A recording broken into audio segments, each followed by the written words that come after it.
What's your name? Peter. Parker. Peter Parker. Okay, good. The shoes that had to be filled were enormous. And we knew, and this is what I think is so special about Spider-Man, it is all about this boy, you know, this boy man. And these movies hang on that character, and the casting of that character is everything. Are you having trouble finding yourself? No? We found our Peter Parker very much like we did with the first movie, is we just looked at every possible young man who was in the right age category, and we tested some extraordinary actors. Look over to the key light, please. There you go. I was trying to find somebody in Peter Parker that had an adolescent quality, that was funny, but also not quite comfortable in his skin. Mark had a real vision for who this was going to be, and he didn't know who it was. It's like he was waiting for somebody to walk into it. At the same time, at the studio, you know, we'd made Social Network, and Garfield was extraordinary in the movie. You know, it became very clear, wow, here's somebody who should certainly go in that list of people. I didn't think I had a hope in hell of being cast, like genuinely. It didn't even cross my mind. It's one of those very bizarre things. So when I first heard about it, I kind of thought, well, I hope they do a good job. That was my only real thought, because I love the first three films. I remember talking to Andrew the first time, and we had a phone conversation, and he was like, well, so why should I do this? He took on this like very skeptical attitude towards trying to reinvent this mythology, and he was a big Spider-Man fan growing up. And I was intrigued by that because it showed a level of control and thoughtfulness that you don't see very often. Eventually, I kind of got to a very quiet place within myself, and you know, this little voice came up, and it was me as a 3-year-old, and he was like, yo, yo, yo, what the hell are you thinking? Of course you're gonna go and do this, because this has always been what you've wanted to do your whole life since you were born. You were meant to be in contention for this role. My inner 3-year-old is incredibly aggressive, and he wouldn't take no for an answer, ultimately. We screen tested a few actors, all of whom were exceptional, very gifted, very talented actors, and there was something about him. I thought he embodied the spirit of an adolescent and the sort of awkward fumbling and the nervous quality that I was looking for, unlike anybody else I had seen. I had to fight a lizard today, but it was not an ordinary lizard. He came and he did the work, and you just went, eureka. He's this character. Very different from Toby, which was a positive for us because we really want to make something different. Cut. Good. Cut. Good.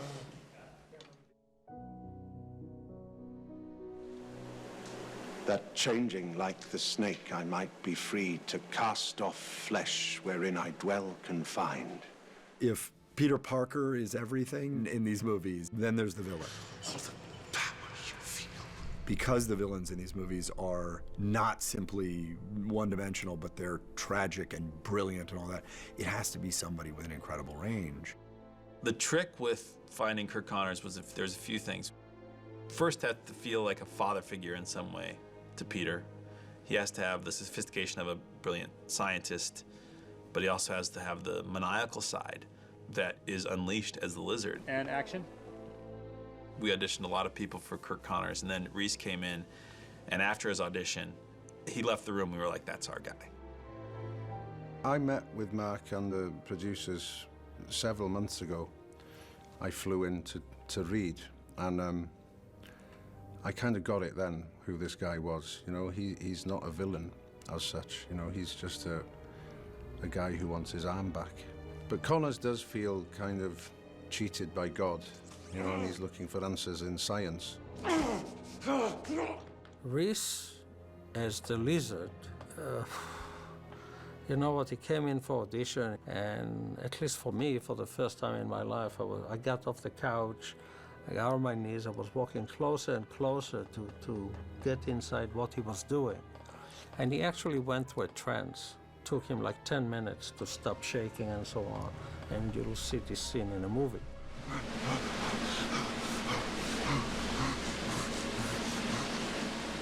I've been a fan of his ever since I was studying acting and wanting to be an actor, and he's been someone that I've looked up to for a long time. So to have him as a mentor in that respect, in this role of Dr. Connors, is lucky, you know. It's very, very lucky, because I respect him so much and I admire him so much and I look up to him so much, and I want his approval as a person. And if that can translate on screen into me wanting his approval as a character, then that's fantastic. You knew how I felt. Incomplete. He had to train to live with one arm. And how does that affect your posture, your behavior? How does that affect your psychology? Do you feel inferior because of it? Do you feel like you have to compensate for it? And he took on a sort of regal attitude and pretended not to be ashamed of that and took it as his inspiration. Ready to play God? I have real, genuine affection for this guy.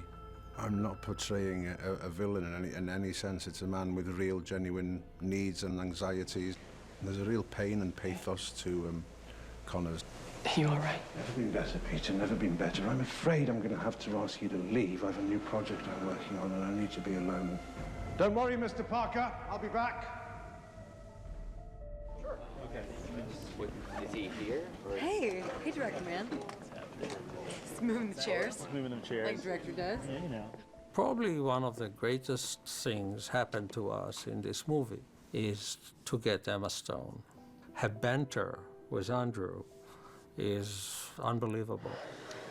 Hey, Rodrigo. Hola. The essence of why we chose her was this incredibly powerful, undeniable chemistry that she had with Andrew, and she disarmed him.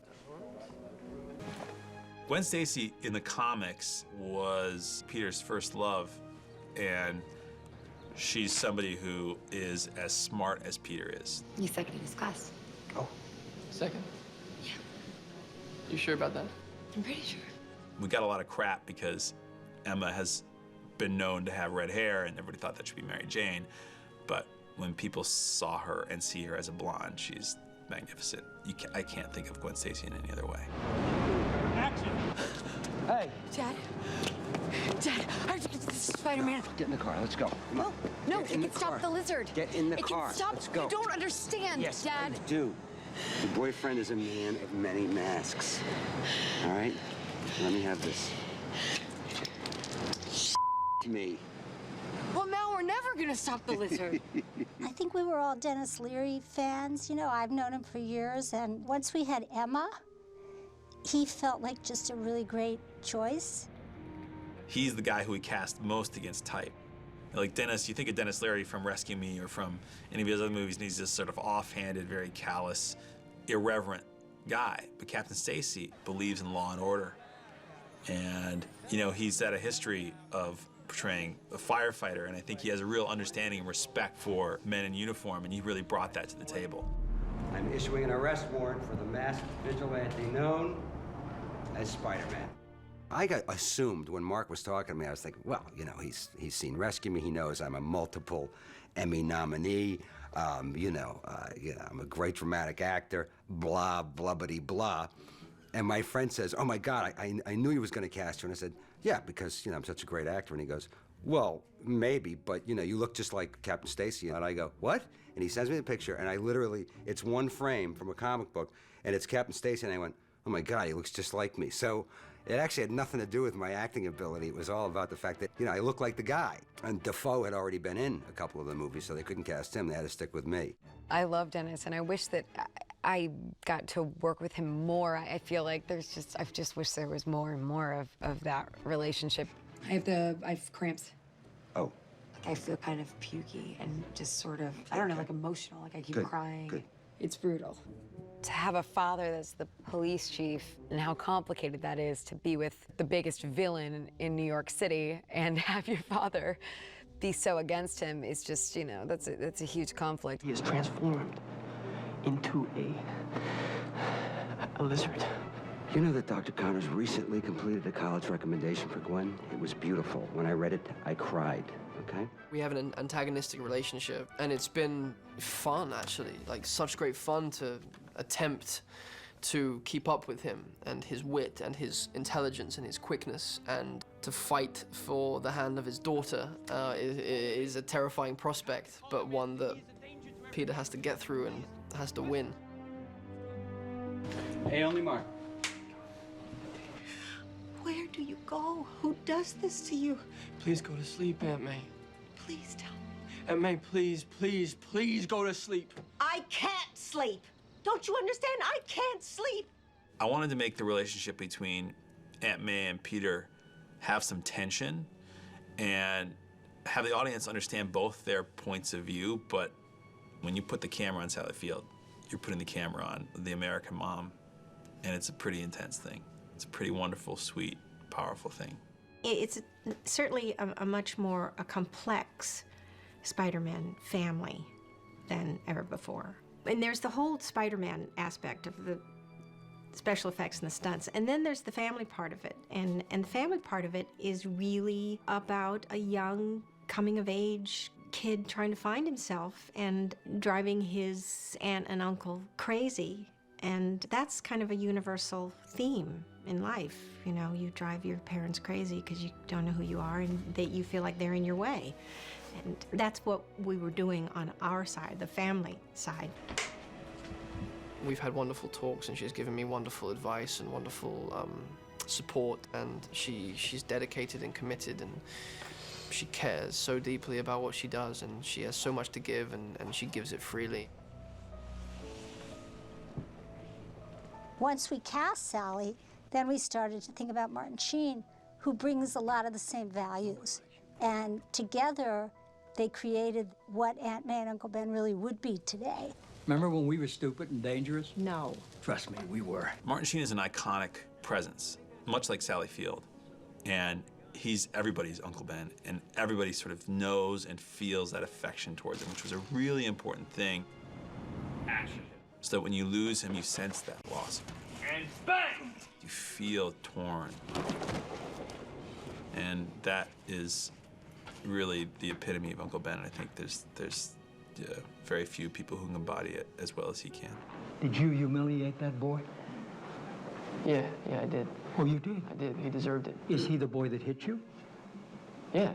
Oh, so this is about getting even then. Am I right or wrong?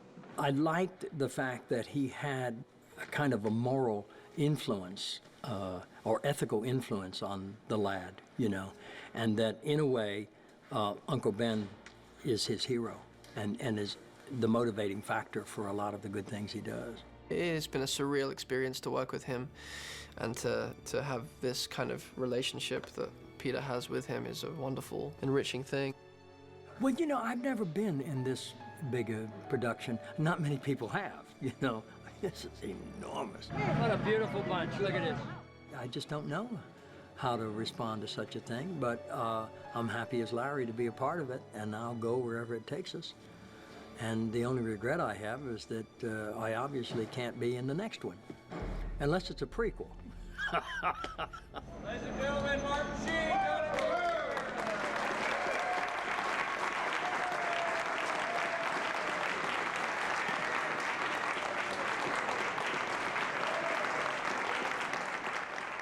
It was one of the most, if not the most exciting parts for me, was getting to interact and collaborate with these iconic actors, with these incredibly powerful creative artists, and just sitting by them and listening to them talk and listening to their stories and watching their process. It was incredibly instructive and really inspiring.